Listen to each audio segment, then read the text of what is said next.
Hey, Planeswalkers, Mythras here. Hope you're doing well and staying safe. Welcome to today's episode. We have something special for you. We are doing our monthly tier list. That is correct, my friends. It is one of my favorite things to do. Very stoked about this. So today we'll be doing March's best of one standard tier list. Now, I appreciate you tuning in, my friends. Feel free to hop down below to the timestamps where we will walk through the tier list. We will also cover key trends and observations. Then we will also finally talk about some of the key decks, or at least cover 3 key decks for us here, and maybe where things will go from there. So with that, my friends, if you do have questions, comments, let me know down below. Feel free to hop in the Discord server. That information's in the details, along with other ways to support the channel. And then obviously flip me a like if you guys enjoyed today's episode, my friends. So before we take a look at the tier list here, though, what is a tier list? Essentially, it's a stack rank of in Magic the Gathering. It's going to be decks that are most likely to beat the other decks, or essentially, particularly in best one, kind of have the highest win rate here. So it is a Magic the Gathering arena format. We get a lot of data around this, and so that is how we do. So going from the top down, that is what we're going to have at our disposal, my friends. So let's go ahead and hop into the list here. Again, this list, as always, is available for you, my friends, down below in the description, so you have access to it with all the deck links. And sorry, it is not 20. It is actually 45 decks. So many decks, my friends. So this is 2 months that we've had Kaldheim here. So what do we got going on here? So in tier 1 now, we've got 5 decks because it has gotten much larger in terms of the decks available in the meta. We have Mono White Life Gain as number 1. We have Mono White Aggro as 2. Mono Red Snow as 3. Sultai Yorion Control, or 4 color, at 4. Dimir Lurrus Rogues at the 5th spot there in the first tier. Then in tier 2, we got 18 decks. Here we got Mono Red Boast, or another kind of standard Mono Red aggro deck. Now followed by Jeskai Pyromancer Cycling and 4 color Jeskai Cycling. We got Rakdos Sacrifice, Jund Giganta Sacrifice, Temur Ultimatum, Sultai Ultimatum, Mono Green Stompy, Temur Aggro, also known as Wet Gruul. We have Temur Turns, Boros Equipment, Naya Adventures, Mono Green Food, Naya Aggro Adventures, Izzet Tempo, Azor's Fable, Esper Yorion Doom, Selesnya Toski there as well. And then into our tier 3, we have our Mono Green Aggro deck, Boros Aggro, 4 color Yorion Doom, Golgari Midrange, Jund Adventures, Dimir Yorion Control, Abzan Yorion Control, Orzhov Doom Tier Grid, Grixis Control, Bant Mutate, Abzan Adventures, Mardu Giganta Winata, Jeskai Spells, and Jeskai Flyers. So that, my friends, is the tier list deck here today. We have a lot of them. Again, that information is down below for you, where we do have the decks and deck lists and YouTube videos for you, so you guys can check each one of these out. And gain some drill down information and understand how to play them, or how to board as well for some of those best of 3 matches. So very excited about this. Now let's talk about some of the key trends and some of those key observations that happened here over the last month about since we've done this, which is pretty important. And then a quick call out here. Now I do a weekly meta piece. I call it Meta Master Mythras. It's too many times to say that. I'm gonna trip it up every time, but anyway, weekly meta analysis for you guys for our Friday night meta. Check that out. A lot of those inputs kind of feed into this, so we got short-term trends and longer-term trend. Very, very important for us to understand. So good kickoff here for us into our best of one analysis here, which is pretty important. So the first point to call here is just tournament pressures. So we faced a lot more tournaments than we did last month. So here we had the Kaldheim Pro League, we had Big Magic. I think that one's out in Japan for those of you that don't know. Additionally, the SCG 5K fire tournaments, fired off tournaments So these would be Kaldheim and also now Strixhaven ones going on. So those have certainly had a lot of impact on the meta, whether short-term or longer-term changes, which we'll talk about here in a second. The other one that's certainly been pretty different, and I shouldn't totally say different, but having more of an impact here, also a personal impact for Best of One, is CGB. So congratulations, CGB. Quick call out here, just heartfelt. Always hitting #1. I know you've been trying to hit that for a long time now, and much harder to do, in my opinion, in Best of One. You have done it, so congrats. And then also with your deck, I PR'd, so I had a personal record. I hit top 50. You guys can check that out. That's one of the decks here as well. So it was CGB's mono white life gain deck there, and you guys also see that at the #1 spot here now for the tier list as well. Biggest change here in this one that I've talked about before is Fountain is greater than Snow.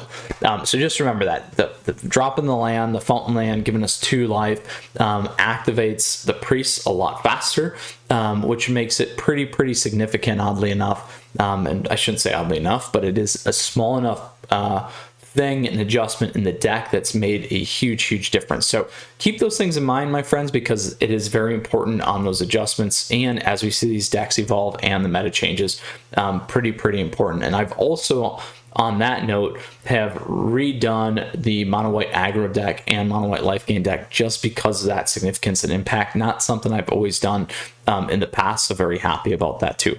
Now, we also have status quo. So for Best of One, what we did see at the top of the tier list here, the aggro is still fairly dominant, and has been since Zendikar's Rising. So that's a pretty big one. Now we are starting to see a little bit more pressure from Dimir Rogues or Dimir Luris Rogues, whatever flavor you want. Then also some of the Sultai flavors, Control and Ultimatums, becoming a bigger piece of the board. And then additionally with the Jeskai Pyromancer, or just the 4-color cycling deck in general. Which leads me to the next piece here, cycling to Mythic. So I get a lot of questions about this. You guys asked me a ton about cycle decks, so I did do 2 of them this month. Just because of that, I did do a facelift on it from Zendikar Rising, just because of that. So 2 things. First, it is by all means the best budget deck for competitive Magic right now. So this is the deck that I would play if I'm a newcomer or just starting off Magic. If I can move quickly to move up the ranks fast, collect some of those gold as well as additional packs here by the end of the month, that's what I would play. It has a very healthy win rate, and the particular meta right now isn't necessarily fully resistance or built mainboarded for those decks. It's like just like Historic, where you got to play a graph kind of a thing. People aren't playing a lot of stuff to really just focus and hone in on that deck. Now, it's a deck that can also absolutely take you to Mythic, like I said, just because that win rate. Now, again, right now is when you want to play it, because if the meta does adjust and more of you begin to play it, certainly we'll have to change up our main boards just to deal with it, kind of a thing. And there's obviously a few variations out there. It may seem very linear to play. However, if you guys check out my videos, you'll understand that it's not necessarily the easiest at times too. Next, we have, just talking about some of those decks, in Diversity We Trust. Again, we continue to see a healthy and balanced meta. This meta, dare I say, has been around now for 6+ months, which is pretty awesome. I'm a big one, as always, looking forward to change. So happy to see the Strixhaven's drops coming out here, or spoilers as we like to say, and looking forward to hopefully an extended continuation of that balance. I know many of you have asked me about that before as well. Next, we have Naya What. There are so many Naya version decks out there now. I think there's like 4 or something like that. Actually, yeah, that's what I got here. So 4, we got Naya Adventures, Naya Aggro, Fury Fling, and then the good old Toski. So lots of things going on. And on top of that, many of you asked me, well, it's came in the world with a bang and it's kind of leaving with a cry. So we saw, if you guys check out the weekly or Friday night meta weekly stuff that I'm doing, or keep track on that, we saw a huge influx of these decks after the Kaldheim League Pro League weekend, and now a huge drop off over the last week. So big piece of that I always say is if you're playing for a vacuum, so essentially these tournaments where the pro players are playing a little bit different, they're not playing all of us, you're showing up to play the players, you may create a new brew that's not a big brew currently in the meta. What happens is you go and you play in a smaller essentially sample size, and given what your opponents might be playing, it's like everyone shows up with mono red aggro, you show up with the mono white life gain deck, and boom, you're golden. Your odds are already best no matter how good you are. The deck still has an inherent advantage. So, well, I guess minus the fact that you may never get lands or some other things, but we'll call it like that. Then what happens is that deck gets released to the wild. All of us, we jump on the bandwagon, we play it. The perception doesn't equal reality. The win rate isn't as good. It doesn't do as well. And oddly enough, for my own personal play style, I did not play it in a way that I was like, hey, this is an awesome deck kind of thing. This is the one that I'm going to choose to play. So not knocking on it, just not my style. And also I did not feel it was as strong as people had initially thought as well. However, like I said, I would also probably rather be playing a Doom deck. So that leads us into some of these late game developments when we speak about Doom. The first season was very aggro heavy, so we talked about this last month. Now this month has certainly brought us a much larger spectrum of late game decks. Also, I know that Tybalt's trickery is still around, but we don't see it as much, thankfully. So not surprised that Wizards didn't ban it, because the win rate isn't that good. It is just one of those decks where you just slam a bunch of big things and hope you win. And you guys obviously saw me beat it a bunch of times. So with that, I expect us to continue to see some of these influx, these late game decks, some more of these mid-range decks as well. So don't forget about that. And oddly enough, we have seen a slight reversion, even in best of one. And I'll talk obviously about the best of 3 tier list here tomorrow. Where we're not seeing them played as much, but part of that usually has to do with just a little bit more of an absence of the aggro. Then last but not least, again, just a big thank you to you guys always for being patient with me too. This month I decided to jokingly say take one for the team. I did, like I said, PR top 50. I wanted to see how long I could stay in ranked in the top 1500, and I did this for science on Magic the Iron Arena and for us, and it went pretty quick. It was about a little over 100 ranks a day that you lose, so I think it ended up being like 12 days or something like that. So I will see you guys in the 99% club. Obviously we know that's not true. I'm sitting around the top 1,000 here. We can look here in a minute, but again, just appreciate that, because I know a lot of these decks I end up not going into the competitive Magic scene this month, just again to do some things a little bit differently, and that's the way that it's got to be done. So with that, Planeswalkers and friends, I appreciate it as always. So we've covered the list here. We've also now talked about the key observations and trends for the past month. Feel free, like I said, to check out the Friday Night Meta videos, because and those will be listed down below for you too, because those have a lot of great content week over week for you, and can see a lot of these adjustments and impacts and events that are playing out as well. So finally here, my friends, let's go ahead and take a look at a couple of key decks that it certainly had some impact here over the past month, because it's pretty important for us. But before we do so, again, sitting in that top 1,000 spot, like I said, so you guys can believe me. But these are the 3 decks that we are going to walk over today.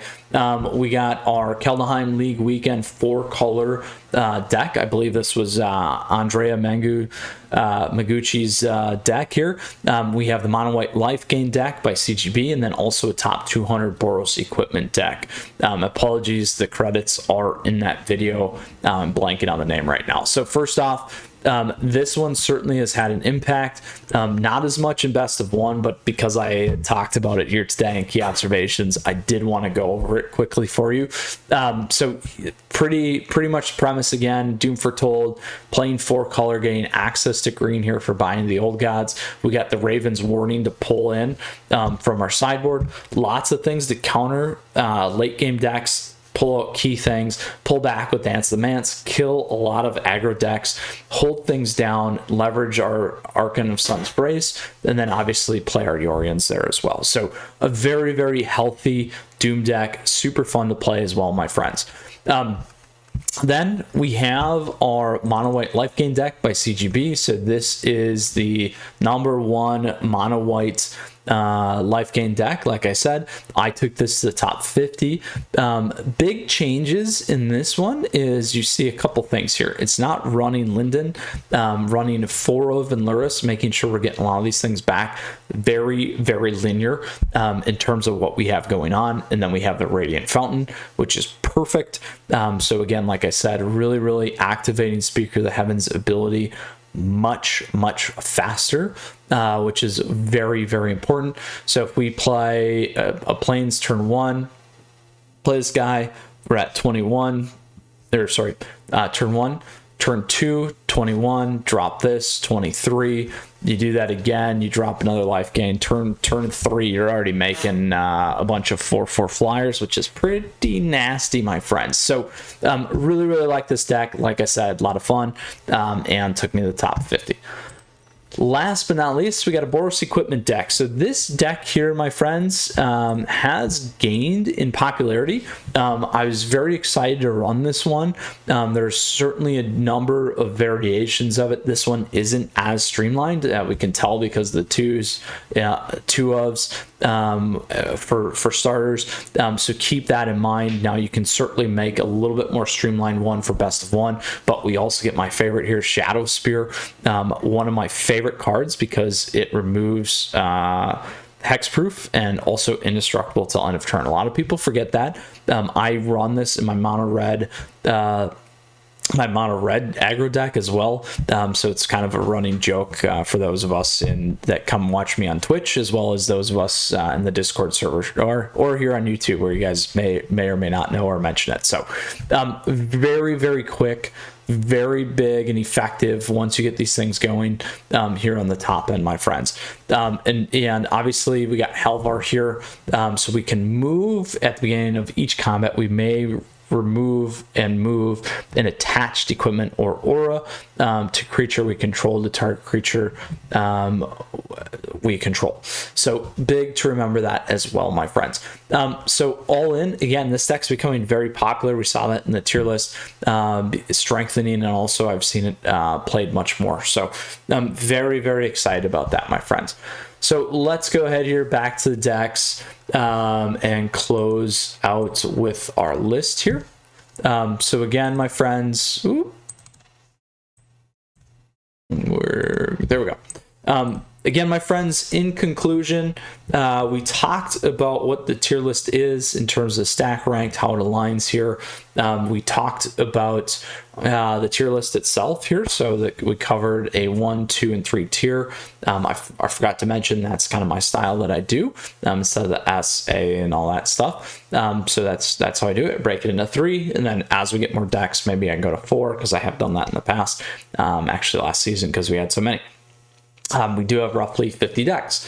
Now, then we covered off on some key trends and observations. You can certainly drill into the Friday night meta videos to get a little bit more detail on that. But a lot of change, some change at the top end. Really, mono white life gain being the big impact. We're seeing some other stuff starting to creep in. More of those late game decks as well. And then lastly, we closed off with those 3 decks that we wanted to talk about here, which were, again, the 4-color Doom deck, the mono white life gain deck, and then our Boros equipment deck, my friends. So as always, Planeswalkers, truly, I'm blessed to have your guys' support. I really don't take it for granted. Please feel free to flip me a like if you guys enjoy it. Stay in touch if you love the trend stuff, if you love the tier lists, because we got a lot more things coming your way.